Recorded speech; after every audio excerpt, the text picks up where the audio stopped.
Nakagrupo kasi siya 6 days. Kasama siya.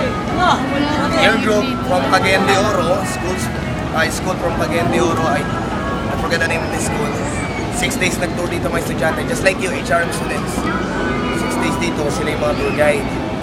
So our group is like sa guide provider, we provide tour guides in different travel agencies who catered field trips from different schools in Metro Manila and in the other places of Luzon. Baka magkabaliktad kami mag-interview sa inyo mamaya. Sige po. Ano pa? Question mo. Sir, ano po yung mga requirements para maging tour guide? Requirements. Number 1, personality. Kasi although maboka ka, mag-PR ka, kaya lang yung personality mo hindi maayos, ay bagsak ka. You're not qualified to be a tour guide. So, what do you mean requirements? Ano po, parang ano po yung mga Paano ka ma-accredited, sir, ng DOT? Hindi, what I mean, kasi pag sinabi sa isang trabaho, ma'am, ano po ba requirements? Diploma, right? What else? NBI, police clearance, right? But as a tour guide, wala kaming NBI, hindi kami may NBI ka nga, may police clearance ka, may medical certificate ka, but you don't know how to guide. So you're not qualified as a tour guide, right? So, kailangan pag tour guide ka, ma-PR ka, at the same time, may knowledge ka sa mga lugar, sa iba't ibang lugar, at kailangan mahaba rin yung patience mo. So yun ang mga requirements namin. And then, to follow up na lang yung mga ite-train sa'yo, pag hindi mo napasa yung training na yun, definitely you will not be qualified as a tour guide. Saan nag-training, sir? Saan nag-training? Depende. Kasi unlike in the other company, the training will happen inside the office, right? So, kung ang training namin ay inside the office, paano namin i-explain ang Tagaytay, ang Banawe Rice Terraces while we are inside the office? So, the training will happen outside the office. Actual. Like for example, magta-train ka sa amin, sige, lakad tayo ngayon dito sa CCP for 1 hour and explain to me what is CCP. And if you can explain to me what is CCP in 10 minutes, you will be qualified as a tour guide. Yun lang. In case po, sir, na nasabi niyo po diploma, does it require na kailangan po for your course, graduate? No, not exactly. Sabi ko nga, ang pagiging tour guide, hindi actually madaling matutunan. It's also an inborn talent. Why? You're a summa cum laude, for example. The problem is, you don't know how to speak. Summa cum laude ka based on sa course na nakuha mo and you applied as a tour guide. Kaya lang, mahihiyain ka masyado. Summa cum laude ka sa activity, napasa mo lahat, kaya lang mahihiyain ka, hindi mo kayang humarap sa libu-libong tao. Paano ka makakapag-guide sa libu-libong tao kung ikaw ay mahihiyain? Just like me, just like ours. Okay, in-entertain namin kagad kayo, although hindi namin kayo kilala. Ganon. So, ano pa? Ilang years po kayo sa service? Ako? Actually, last week lang ako nag-start. Ako last day. Yesterday. So, last week ako, yesterday siya nag-start na maging tour guide. Biro lang, just to catch your attention. Bakit? Paano kayo magiging senior guide? If last week lang ako, sihan siya. It's also another requirement. Kasi, if you are talking to your passengers for 2 hours and you're talking about history, magiging boring. Anyway, taga saan kayo? Taga Las Piñas. Saan ka sa Las Piñas? Hindi, I mean, you're living where? Dasmariñas, Cavite. Saan ka sa Dasma? Kaliparan. Ay, magkalapit tayo. Kapitbahay. Sabay na kayo pa uwi. Sabi ko nga. Magkalapit. Saan pang question nyo? Ano po yung why did you choose to become a tour guide? For me, Pinili ko ba? lahat ng tour guide dito, if you will see those buses over there, all of those buses may kanya-kanyang tour guide. Walang pumili sa amin na maging tour guide. For example, me, I graduated marketing. Hindi ko naman sinabing, ay magiging tour guide ako. Accident. Naging tour guide kami at nagustuhan namin. One, nakakapasyal ka in different places in the For Philippines for free. Nakapasok na kayo sa loob. Yes, sir. Ngayon lang? Did you pay? How much? 60 pesos. I can go there every day without entrance fee. Have you been in Baguio? Yes, sir. If you're going to Baguio, you have at least a matter of 2 to 3,000 pesos for 2 days. We can go to Baguio kahit bukas for free. Wala kaming babayaran. Palawan, Boracay, everywhere. Kaysa nasa bahay lang kami, boring. That's one of the advantage. 2, we encounter and meet different people. From lower,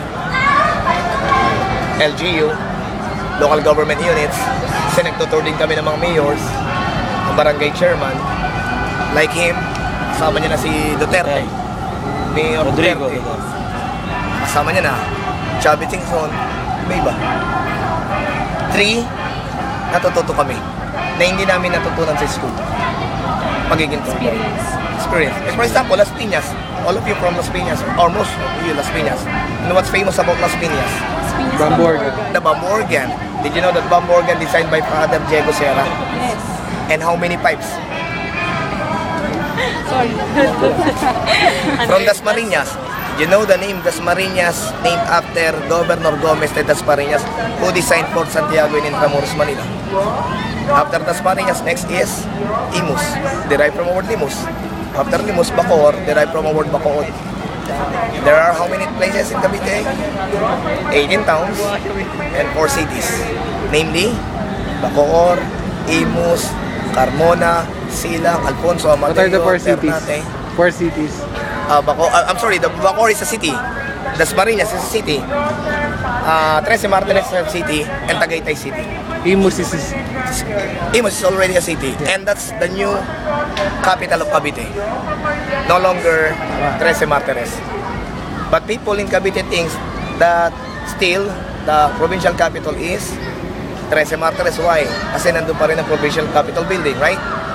Because it is impossible to uproot the whole building of provincial capital and put it in Imus.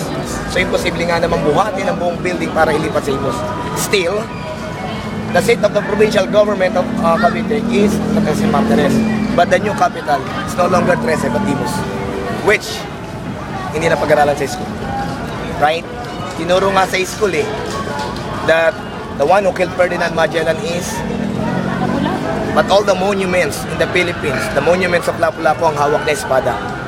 But the reason why Ferdinand Magellan died, tinamaan siya ng pana na may lason. Hindi siguro ituturo sa school. Hanggang sa mga susunod pang taon, why our President, Noynoy Aquino, used the name Simeon instead of Cojuangco. It's Benigno Simeon Aquino III, not Benigno Aquino III. Or Benigno Cojuangco Aquino III. why? It's very controversial. So, yun ang mga natututunan namin as a tour guide. So what is your most unforgettable experience? My unforgettable experience, okay lang? Sige, sir. Okay lang. Isa pa yun, sa quality para maging tour guide. Kailangan, sinabi ko kanina, mahaba ang patience mo. One of my passenger college students, while I'm guiding, passing by Bikutan Service Road, one of my passenger approached me, "Kuya, can we stop in the nearest gasoline station because I'm going to use CR?" The problem, we are in a service road. We're not in South Luzon Expressway. So I told that student, malayo pa ang ating stopover, wala tayong mahanap ng CR. Ang nangyari pala, yung isang estudyante masakit na ang tiyan. So what happened, college yan so inside the bus, hindi niya na kinaya. So, bumigay na mismo. So ang nangyari sa bus, na-suffocate lahat ng estudyante. So as a tour guide, hindi ko siya pwedeng, pakialam ko sa'yo. You paid me only to give you information. It's my concern kung ano nangyayari sa pasahero ko. Ginawa ko, binaba ko isang estudyante, naghanap ako ng urinal post, yung paggawa ni Bayani Fernando, alam niyo yun, along the way. Urinal post, it's open, right? Bukas yun. So I approached the coach captain or the driver, "Kuya, please bring them doon po sa pupunta natin." "Paano ka? May iwan ako rito. Hindi ko pwedeng pabayan itong nag-iisa na to. Dahil ito, hindi safe. Sila nakasakay sa bus. Don't worry, susunod kami." So habang nag-CR yung bata, doon sa urinal post which is open, ang dami nagdada, nakakover ako sa kanya. So yung pants niya, madumi na. Sabi ko, ano kailangan mo? Kuya, I need water, I need soap, and I need a new pants. Saan naman ako kukuha nun? So what I did, I ran. Going to Bikutan Market. Siguro umabot ako ng 20 minutes running. But you did not pay me to do that. You, students, you did not pay the tour guide to do that thing. Right? You paid us just to give you information. Right? So ginawa ko, bumili ko ng pants, soap, mineral water, at nung matapos yun, pumunta kami doon sa destination kung nasaan yung ibang estudyante. So yun, Ano, sir?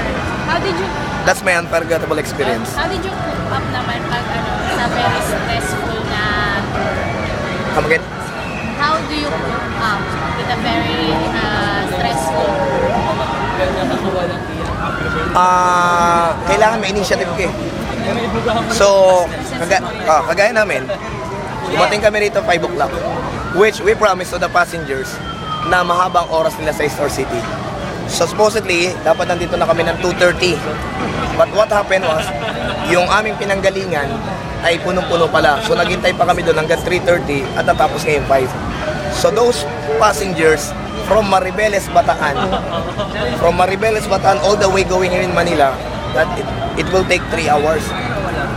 So yung haba ng travel nila, think of it, mag-stay lang sila rito sa loob ng Star City ng 2 oras, which magagalit yan. We paid 1,800 pesos and we're going to stay in Star City for 2 hours only.